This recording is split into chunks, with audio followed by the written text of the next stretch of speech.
Let me get underway by introducing a gentleman that I've had the delight of knowing for the better part of 2 or 3 decades.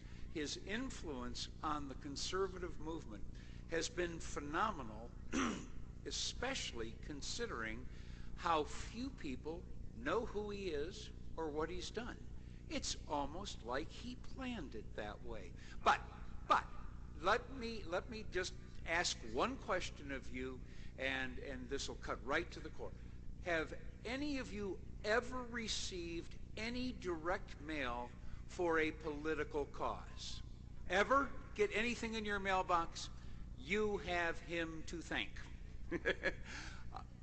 Richard Viguerie virtually revolutionized conservative communications in the aftermath of the Goldwater campaign when he said, hey, these lists of activists might be used for something. And they were. To make a very long story short, they were used, among other things, to elect Ronald Reagan president of the United States. Direct mail became a way for conservatives to stay in touch and to learn what was going on and to combine their forces in a time when the internet virtually did not exist and when the major media was certainly no friend of ours and no help in communicating with each other. In addition to all of his labors behind the scene, he is the author of a number of important books. One of my favorites, Conservatives Betrayed, How George W. Bush and Other Big Government Republicans Hijacked the Conservative Cause. You know, big government Republican, I mean, it almost makes you ill to say those words. Subsequently, America's Right Turn, How Conservatives Used New and Alternative Media to Take Power. Well, we're trying. We haven't done all of that yet. We're trying. His topic for us today is going to be third force, not third party, and I look forward to hearing what he has to say. Please join me in welcoming the always interesting and influential Richard Viguerie. Richard.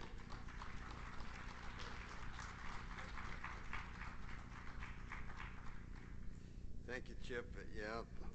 Our relationship goes back a long ways. I reminded Chip yesterday, the last time I'd seen him was on accidentally with his family and my family on a bus at Disney World a few years ago.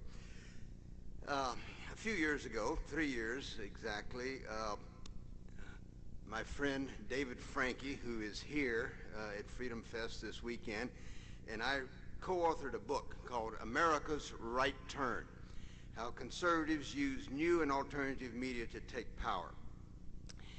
And this was the first and only time, to the best of my knowledge, that anybody has ever chronicled the influence, the power of ideological, direct mail, talk radio, cable television, and the internet. It's what I call the below-the-radar media.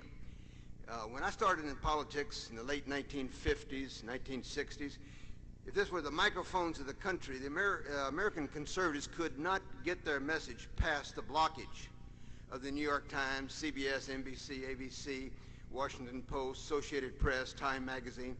So first with direct mail that I was fortunate to pioneer many years ago, and then followed with cable television, talk radio, the internet. We were able to go around that blockage right into people's homes. And I can make a case that Ronald Reagan would not have gotten the Republican nomination in 1980 without direct mail, without the 250,000 small donors that he used to run for president. There would have been no Republican Congress elected in 1994 without direct mail. There would be no conservative movement worthy of the name. Most all conservative organizations, many candidates, publications, newsletters, rely on the mail for their source of subscribers, their support. And by the way, America's Right Turn is not a book just for conservatives. It's a book that anybody who's interested in public policy can learn about the power of the new and alternative media. Whether you're Republican or Democrat, conservative, liberal, moderate, independent, it's the first and only look at the new and alternative media. We saw the power of that very recently with the illegal immigration amnesty bill.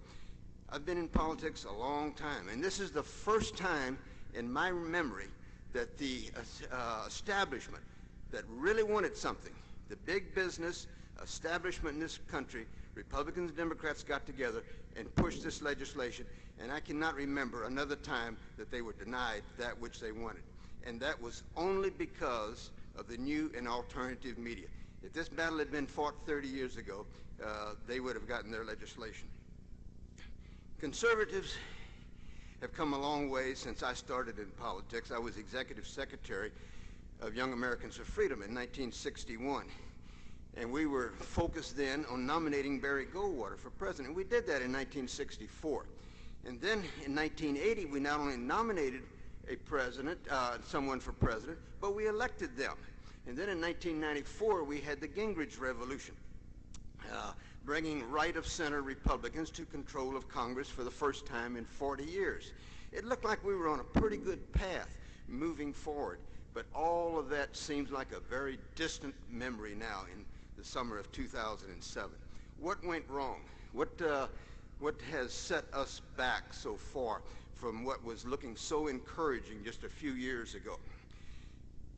Chip referred to the most recent book that I've written, Conservatives Betrayed, how George W. Bush and other big government Republicans hijacked the conservative cause. Now, if I were writing that subtitle today, a year later, I probably would use something along the lines of how George W. Bush and other big government Republicans set the conservative cause back 5, 10, 20, or more years. In a worst-case scenario, we may never have a chance to govern again, thanks to the big government Republicans, George Bush, Karl Rove, Tom DeLay, Denny Hastert, Bill Frist, and most Republicans in Congress. They supported a massive expansion of government domestically and overseas, and the American people were not having any of it. What Barry Goldwater, Bill Buckley, Ronald Reagan, and millions of conservatives, many of them here in this audience, listening to us on television, contributed, worked as grassroots activists, ran as candidates, supported candidates, writers, authors. All of that work has been thrown aside for the power that the big government Republicans wanted to exercise, and they could only do that by claiming they were conservatives, and they could have never been elected with their own views or values. They had to disguise themselves as conservatives. George H.W. Bush, the 41st, said in the 1980s, "Trust me, I am a conservative, and if I ever am elected president, I will govern as a conservative." Of course, he lied. He did not govern as a conservative. And his son, George W. Bush, has done the same thing. Neither one of them has governed as conservatives, even though they told us they were conservatives. In the late 1980s, early 1990s, the Democrats governed, in my opinion, and probably most Americans, in a corrupt way, in a way that abused their power. And in 1994, most Americans agreed with that.